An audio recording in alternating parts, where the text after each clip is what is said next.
Think loud noises are just annoying? Think again.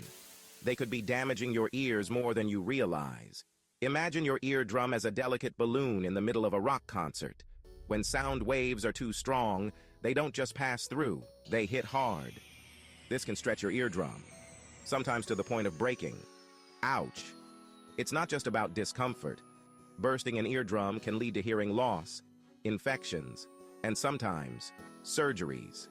To keep your eardrums safe, always use ear protection in loud environments, like concerts, airports, or even while mowing the lawn. Remember, once hearing is damaged, it might not come back. Protect it while you can.